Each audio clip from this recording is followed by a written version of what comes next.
Bonjour à toutes et à tous, bienvenue dans le 18h30 Auvergne-Rhône-Alpes pour l'info. En plus, aujourd'hui, à l'occasion du lancement de la 38e campagne des Restos du Cœur, nous verrons où en est cette institution qui a été créée par Coluche et qui perdure grâce aux dons et au formidable travail des bénévoles. Nous verrons que malheureusement, le nombre de bénéficiaires est en forte augmentation cette année. La hausse des prix et la crise du carburant met à rude épreuve les familles. 50% des bénéficiaires sont des enfants. Nous verrons avec notre invité l'importance d'aller vers les populations les plus isolées. C'est le cas depuis l'année dernière avec ce centre itinérant dans la montagne ardéchoise. Et puis l'importance des bénévoles au Restos du Cœur. Sans eux, rien ne serait possible. De la logistique à la distribution en passant par la comptabilité, les Restos du Cœur ont besoin de bénévoles et surtout en ce début d'hiver avec la distribution des repas qui va reprendre. D'autant que, comme je vous le disais, le nombre de bénéficiaires a fortement augmenté cette année et ça n'est pas terminé. De plus en plus de travailleurs précaires, de retraités et des mamans seules font appel à l'association. Difficile aujourd'hui pour de nombreuses familles de faire face à l'augmentation des prix dans tous les domaines. De plus en plus de monde chaque mercredi devant le local de l'association. Si le nombre de bénéficiaires a explosé, c'est que l'inflation frappe de plein fouet de nouveaux publics. Marie-Annick est nouvelle ici, elle ne pouvait plus faire face aux augmentations de la vie courante. Tout augmente, les paniers sont trop chers en supermarché, même l'essence, c'est horrible. Ben voilà.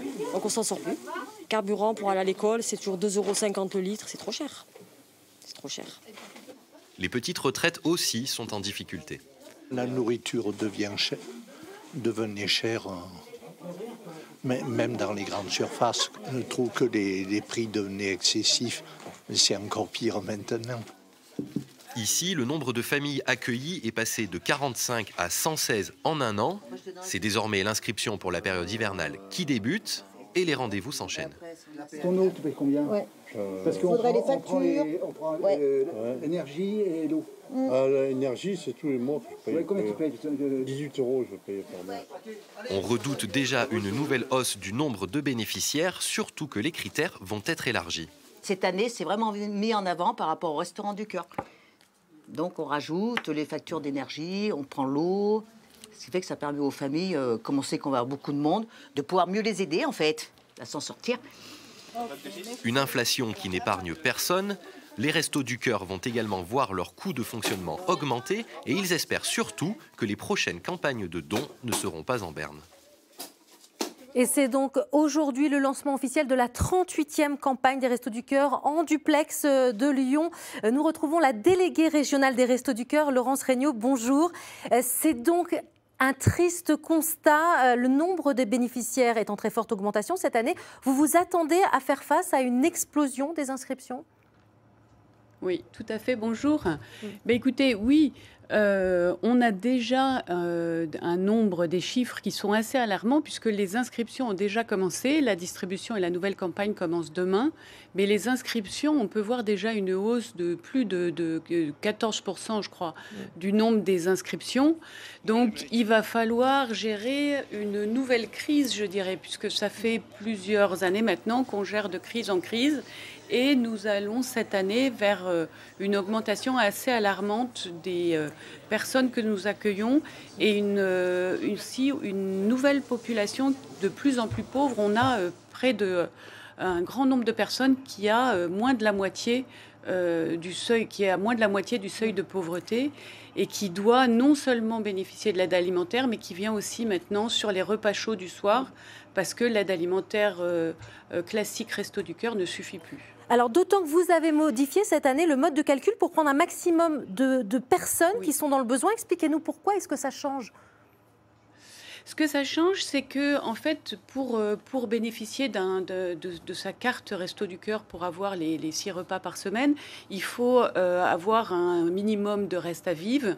Et nous avons modifié les méthodes de calcul pour pouvoir intégrer ce que nous ne faisions pas avant, parce que finalement, c'était pas significatif, mais maintenant, ça le devient énormément, toutes les charges d'énergie que les personnes peuvent avoir. Donc du coup, ce mode de calcul a changé. On intègre aussi beaucoup plus de grandes familles avec de nombreux enfants. Et donc nous nous attendons, par ces modifications de mode de calcul, à un plus grand nombre de personnes. Ce qui semble normal puisque c'était des gens dans une situation de précarité tout à fait importante. Alors, c'était notre système qui était mal. Ouais. Il y a justement un chiffre qui a quoi de faire réfléchir, c'est le nombre d'enfants inscrits au Resto du Cœur. C'est la moitié des bénéficiaires. Comment l'expliquez-vous ? On l'explique par le nombre de familles en fait, qu'on accueille et de nombre de familles nombreuses. De toute façon, 50% des personnes qu'on accueille sont des mineurs. Alors, ce ne sont pas des mineurs isolés, heureusement, mais les familles que nous accueillons sont des familles nombreuses et donc nous avons énormément d'enfants. C'est pour ça que nous allons développer une assistance particulière pour les bébés cette année, puisqu'on s'est aperçu qu'on avait plus de 100 000 bébés dans les personnes qu'on accueillait. Et donc, on va développer l'adaptation alimentaire et la distribution alimentaire à ces bébés, en augmentant aussi des produits d'hygiène et en accompagnant les mamans de façon plus approfondie. Alors, il y a aussi une volonté d'aller au plus proche des territoires isolés. C'est le cas depuis l'année dernière dans la montagne ardéchoise, avec l'ouverture d'un centre itinérant pour aller à la rencontre des nouveaux bénéficiaires. Regardez. Elle passe inaperçue. La camionnette des Restos du Cœur est chargée à bloc de denrées alimentaires. Il lui faudra une bonne heure de route pour gagner le plateau ardéchois. Que ce soit en ville ou que ce soit sur la montagne, c'est pareil. Les gens ont autant besoin de nous qu'en ville. Petit détour à la chapelle Graillouse. Ici, la bénéficiaire ne peut pas se déplacer jusqu'au centre de distribution. Alors, ce sont les Restos du Cœur qui viennent jusqu'à elle. C'est jour de marché à Coucouron. Tu me mettras le frais, là. 2 frigos ont été installés à l'intérieur pour ne pas casser la chaîne du froid. Les bénéficiaires, eux, repartent avec l'équivalent de 2 semaines de vivres. Étant donné que j'ai une très petite retraite, les fins de mois sont très difficiles. Et le Resto du Cœur, c'est super, ça aide beaucoup. C'est venu au bon moment. S'il n'y a plus d'entraide, on est tous foutus. Pour la plupart, ce sont des jeunes avec des enfants ou des personnes âgées, des néo-ruraux qui se sont installés sur la montagne ardéchoise depuis quelques années seulement. Virginie vit ici depuis 4 ans. Elle est sans emploi avec 2 enfants. Si j'avais pas les Restos du Cœur, je m'en sortirais pas. Voilà, tout simplement. La vie devient vraiment chère et c'est énorme ce qu'ils donnent. On leur met aussi des chocolats, quelques bonbons. On essaye que les gens manquent de rien. En 37 ans d'existence, c'est la première fois que les Restos du Cœur montent sur le plateau ardéchois, à la rencontre d'une population discrète qui n'a pas pour habitude d'appeler au secours. Laurence Regnault, c'est important d'aller à la rencontre de ce public qui n'est pas toujours mobile et éloigné des grandes villes ? Oui, c'est très important. En tout cas, c'est très important pour nous parce qu'on s'est rendu compte avec la crise sanitaire qu'il y avait vraiment une population en difficulté qui était tout à fait isolée, aussi bien physiquement que moralement. En fait, la crise sanitaire a vraiment isolé les personnes en difficulté. Donc, nous avons décidé d'aller vers eux. On a mis en place plus d'une dizaine de circuits de camions itinérants sur la région pour aller dans les vallées les plus reculées. Et on se rend compte qu'on atteint vraiment des personnes difficiles à atteindre et que c'est très important que nous y soyons. Et on fait aussi tout ce qu'on appelle, nous, l'accompagnement, parce que ces personnes sont non seulement isolées physiquement, mais elles sont aussi isolées moralement. Donc on essaye, par un accueil bienveillant et puis un accompagnement social, d'accès aux droits, d'accès au numérique, parce que généralement, c'est surtout pour les personnes âgées à la retraite, c'est très difficile pour elles. Alors, donc nos bénévoles sont formés pour...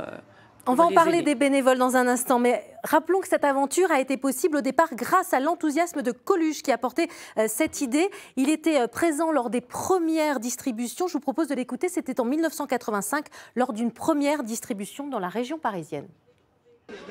Maintenant, si tu veux, on s'adresse à une catégorie de gens qui sont des chômeurs, qui ont une famille, tu vois, c'est pas des clochards qui vivent dehors. Alors... on fait une distribution plutôt qu'un repas parce que venir bouffer là, c'est un petit peu, tu vois, dérangeant pour eux qui ont une famille, alors que là, tu viens faire tes courses pour 4-5 personnes, tu rentres chez toi, tu fais bouffer, t'es pas obligé de dire aux enfants, on me l'a donné. moi si je suis pas élu ici, ça sera pas de ma faute. Hein. Voilà, un accueil, Laurence Regnault, un accueil inconditionnel dans la dignité, c'est toujours la philosophie des Restos du Cœur, encore aujourd'hui. Oui, et plus que jamais en fait. Donc cet accueil inconditionnel, c'est quelque chose de très important pour nous.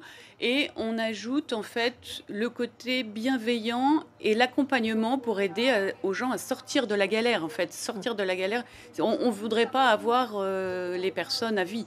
Donc on fait cet accompagnement social pour qu'ils puissent sortir de leurs difficultés. Alors, c'est grâce aussi, entre autres, aux dons et aux bénévoles que les Restos du Cœur peuvent fonctionner. Régulièrement, vous lancez un appel pour trouver de nouveaux bénévoles. C'est le cas, entre autres, en Nord-Isère, où il y a de gros besoins. On en parle juste après. Allez, tout droit. Donner de sa personne, Christophe le fait chaque semaine. Avec ses amis des Restos du Cœur, ils font face à un nombre accru de dons et peuvent charger jusqu'à 10 camions par matinée. Le matin, au lieu d'être 5, on serait 10. Ça serait beaucoup plus facile pour tout le monde, au lieu de tourner toute la matinée comme des dingues. Chef d'orchestre du dépôt, Pascal gère le ballet des livreurs. Ok, il y aura Jean-François. Demain matin, là, il faut qu'on aille à nouveau sur la base, parce qu'ils ont appelé il y a 4... il y a 2 allers-retours à faire. Et puis après, on essaiera d'avoir plus de bénévoles. Après, c'est-à-dire au mois de novembre, à l'ouverture de la saison hivernale. Pour être au plus près des bénéficiaires, les Restos du Cœur ouvriront 5 nouveaux centres de distribution entre la Tour du Pin et la Chartreuse. Une autre raison de recruter des petites mains. D'ici, on va desservir donc Saint-Joire-en-Valdaine, sans doute le même jour Charavine et Chirins. Et déjà, rien qu'avec ces points-là, on atteint déjà beaucoup de monde.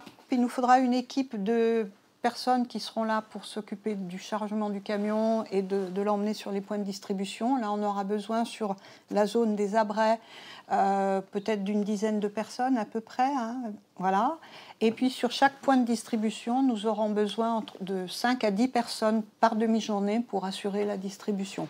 Les Restos du Cœur de l'Isère comptent sur une 50aine de volontaires pour rompre l'isolement des plus précaires en milieu rural. Chaque année dans le département, 9000 familles font appel à l'association. Alors, Laurence Regnault, dans quel domaine vous recherchez aujourd'hui des bénévoles ?